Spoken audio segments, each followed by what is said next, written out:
প্রিয় দর্শকবৃন্দ, আজকে আপনাদের সাথে আমি কথা বলবো যে বর্গ সম্পর্কিত। তো অনেকেরই বর্গ সম্বন্ধে অনেক চিন্তা চেতনা, অনেক আ সংশয় থাকে। তো সেই সংশয় দূর করার জন্য আজকে বর্গ নিয়ে কথা বলবো।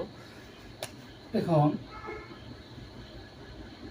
এরকম একটা চিত্র হতে পারে।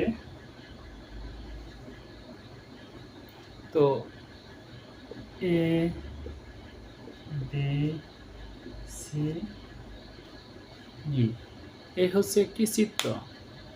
তো যেখানে আমরা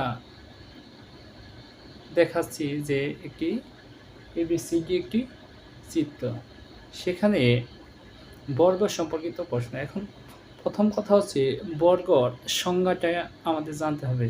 তো বর্গর সংজ্ঞাটি হচ্ছে যে যে চতুর্ভুজের চারটি বাহু সমান এবং প্রত্যেকটি কোণ এক সমকোণ, অর্থাৎ এবিসিডি এই চতুর্ভুজের একটি বাহুর দৈর্ঘ্য যদি 5 সিএম থাকে, তো সবগুলো বাহুই হবে 5 সিএম এবং একটি কোণ 90 ডিগ্রি হলে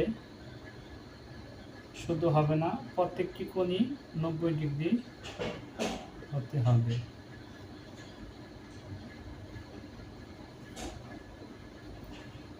অর্থাৎ এমন একটি চতুর্ভুজ যে চতুর্ভুজের প্রত্যেকটি বাহু সমান থাকবে এবং প্রত্যেকটি কোণ 90 ডিগ্রি থাকবে, তবেই তাকে বর্গ বলে সম্বোধন করা যাবে। আশা করি সবাই বুঝতে পারছেন।